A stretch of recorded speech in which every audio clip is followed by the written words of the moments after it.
Mo bitaw karon sa atong political arena, ari lang ta maghisgot kay hot issue man na. Kay bao ba mo nga na-impeach na sa Congress ang atong Vice President?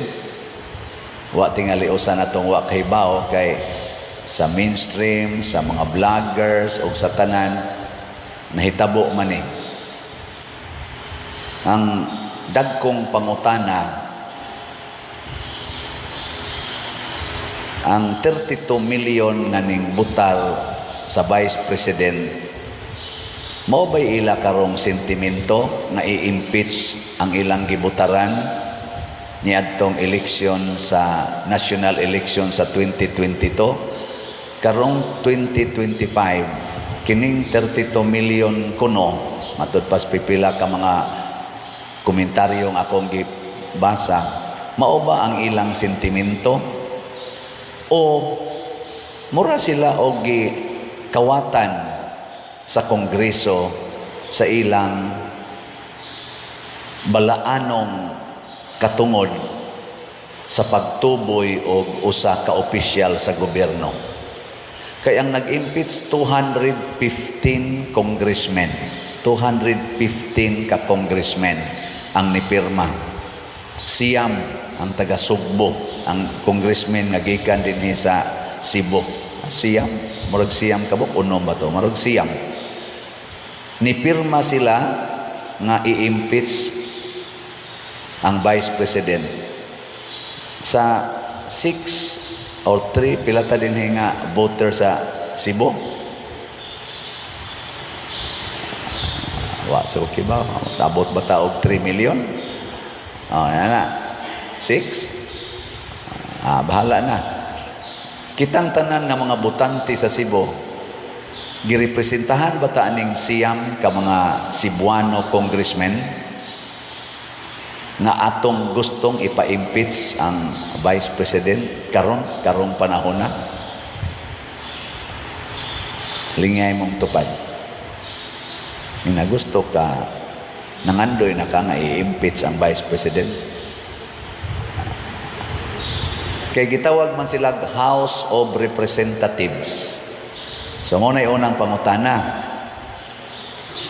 Ikaduha, fourth impeachment complaint ang ilang gi-entertain.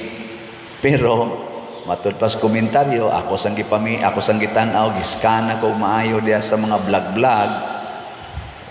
Wa gyud gipakita unsay konteksto, unsay sud sa fourth impeachment. Kay nilapse man tong 3 impeachment, di naman to ma-entertain, ila naman lang tong gi-archives. Kay nilapse man sa ilang time frame. Kining fourth, pero wa nila gipakita unsa gyoy sulod anang fourth impeachment complaint. Giditsuan lang nila og butar in one day setting. Ana ra yung adlaw.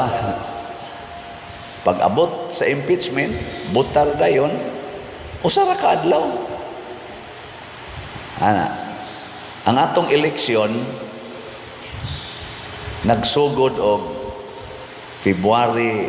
month of February, nag-eleksyon og May. Muna'y official period sa eleksyon. Sa ato pa magsigitag discuss, magsigitag pamalandong, angayan ba kung mubutar ani o dili, angayan ba kung mubutar ani o dili. Unya ni butar dayon ang 32 million sa Vice President. After na malandong for February, March, April, May, 3 ka buwan nga pamalandong. Una pa ta ni butar. Pero pag impeach sa Vice President, it took only one day for the 215 representatives of people to impeach. Is it not an insult to individuals na 32 million, more or less, nga namalandong og 3 months, individually ni butar, ni linya, init ka istanan dito sa voting eleksyon, nilinya gyud dito. Ang uban ato napasaras gutom. Ana. Nya here comes the representatives nga in one day gi-impeach na nila kining gibutaran sa 32 million. Nya wa gani diskusyon unsa may kaso nga gibasihan sa atong pag-impeach, wa gipakita nato. Na natay social media, na sila mga monitor dito to the last minute of their discussion, pwede na nato ma-monitor, CCTV, etc. Why gidiscuss? Gililong sa natong mga voters. O ang ikatulo nga ako sang nalingawan og paminaw, kaning ako lang ning naobserbahan sa mga komentaryo nga gubot-gubot na gid ni karon, kay ang mga loyalista sa una sa Vice President kansang mga kamot panahos eleksyon giisa sa Vice President namirma sa impeachment. Ni asay taga-ato dinhi sa Cebu nga mga loyalista o in quotation mga friends na kung nangahimo ni silang Judas mura sag si Judas ba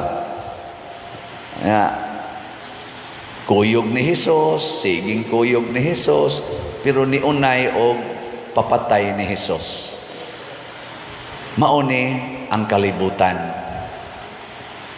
niya. Ang katapusan, wala pag-ibakwi ang statement sa atong presidente. Katong niingon siya, di ko gusto sa impeachment. Gani, ni-rally ato ang Iglesia ni Cristo. Di ko gusto anang impeachment. Gausik-usik lanas atong panahon. O niya, wa ginay ika-contribute kanang impeachment sa Vice President. Nothing. Why ika-contribute sa kaayuhan o sa panginahanglan sa atong mga Pilipino nga katawhan? Munang di ko gusto ana, wala pa na gibakwi sa atong presidente kana nga maong statement. Although wala na sad siya additional statement karon, pero wa pa na niya gibakwi in public nga karon ako tong bakwion ang akong gisulti o gusto na kong impeachment. Pero ang unang ni pirma number 1 sa balota ang iyang anak si Sandro Marcos, mo'y unang ni pirma sa impeachment. In short, wa mutahod si Sandro Marcos sa pulong sa iyang amahan nga presidente. Gisupak niya ang iyang amahan. Ingon ana ba no? Ang anak mutahod maginas ginikana no. Maingon magyog ka, anak, tahura ang imong mamagpapa, sugo nas Ginoo. Pero siya unang ni pirma. Number 1 siya. Impeachment ni Sarah nga gi-declare sa iyang amahan, ayaw ng impeachment kay wa nay kapuslanan. Ako lang ning gihatagan og pamalandong in context sa atong ebanghelyo, pagpapahawa og yawa. Kay kining yawa mga igsoon mugubot gid ni sa nagkahiusang katawhan. Mao bitaw na kanang naapoy kaslon, moingon dayon ko pangandam na mo.